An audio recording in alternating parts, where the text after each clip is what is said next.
കോഴിക്കോട് മുക്കത്ത് മദ്യലഹരിയിൽ ബൈക്ക് ഓടിച്ച് അപകടമുണ്ടാക്കി. നിയന്ത്രണം വിട്ട ബൈക്ക് മുന്നിലെ സ്കൂട്ടറിൽ ഇടിച്ചു.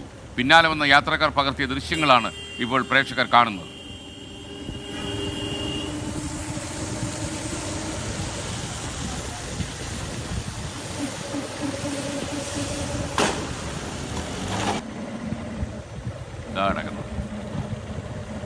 കോഴിക്കോട് നിന്ന് രാഹുൽ സുരേഷ് നമുക്കൊപ്പം ചേരുന്നു. രാഹുൽ, യഥാർത്ഥ ഇത് കൊണ്ട് ഇടിക്കുകയായിരുന്നു തോന്നല്ലോ ദൃശ്യങ്ങൾ കണ്ടപ്പോൾ. തീർച്ചയായിട്ടും എസ് കെ, ഒരു ഇഴജന്തു റോഡിലൂടെ പോയാൽ എങ്ങനെ ഇരിക്കും അതുപോലെയാണ് ഈ ബൈക്ക് റോഡിലൂടെ പോകുന്നത്. എടവണ്ണ കൊയിലാണ്ടി സംസ്ഥാന പാതയിൽ മുക്കം നോർത്ത് കാരശ്ശേരിയിലാണ് ഈ സംഭവം നടന്നിട്ടുള്ളത്. ആ വണ്ടിയും ഒരു റൗണ്ട്സ് അടിച്ച പോലെയാ പോകുന്നത് കേട്ടോ. അതാ വലത്തോട്ട് വീണു ഒരു ചേട്ടൻ, ഇടത്തോട്ട് മറ്റേ ചേട്ടൻ വീണു. അത് തന്നെ, അതായത് ആ ബൈക്ക് പോകുന്നത് ഒരു ഇഴജന്തു പോകുന്ന പോലെ തന്നെയാണ് ആ ബൈക്ക് പോകുന്നത്. ഇന്നലെ രാത്രിയിലാണ് ഈ സംഭവം നടക്കുന്നത്. മദ്യപിച്ച ശേഷം രണ്ടുപേരാണ് ഈ ബൈക്കിൽ യാത്ര ചെയ്യുന്നത്. രണ്ടുപേരും ഹെൽമെറ്റ് വെച്ചിട്ടില്ല എന്നത് ദൃശ്യങ്ങളിൽ തന്നെ വ്യക്തമാണ്.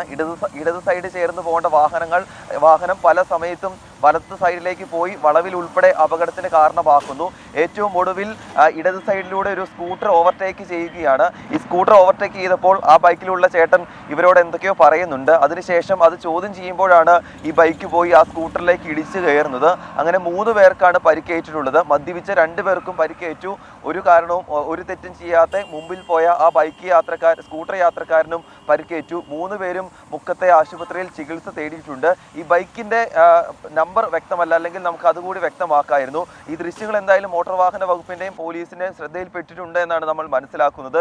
ഇത്തരത്തിലുള്ള ആളുകൾ റോഡിലൂടെ വാഹനം ഓടിക്കുന്നത് സാധാരണക്കാരായ യാത്രക്കാർക്കും അപകടത്തിന് കാരണമായേക്കാം. എന്താണെങ്കിലും ഇന്നലെ രാത്രിയിൽ നടന്ന സംഭവത്തിന്റെ ദൃശ്യങ്ങളാണ് പുറകിൽ വന്ന മറ്റു യാത്രക്കാർ പകർത്തിയ ശേഷം ഇപ്പോൾ പുറത്തു വന്നിട്ടുള്ളത്. S K. ഓക്കെ, രാഹുൽ സുരേഷാണ് കോഴിക്കോട് നിന്ന് വിവരങ്ങൾ നൽകിയത്. യഥാർത്ഥത്തിൽ ഇങ്ങനെയുള്ള ആൾക്കാർക്കൊന്നും ലൈസൻസ് കൊടുക്കാതിരിക്കാൻ നല്ലത്. കാരണം മദ്യപിച്ചിട്ട് മദ്യപിക്കാതെ വാഹനം ഓടിച്ചു പോകുന്ന നിരപരാധികൾ ഇടിച്ച് തറയിലിടുന്ന ആൾക്കാർക്ക് ലൈസൻസ് കിട്ടിയിട്ട് കാര്യമൊന്നുമില്ലല്ലോ. ഇവരുടെയൊക്കെ ലൈസൻസ് തിരിച്ചെടുക്കാനായിരിക്കണം മോട്ടോർ വാഹന വകുപ്പ് ശ്രമിക്കേണ്ടത്.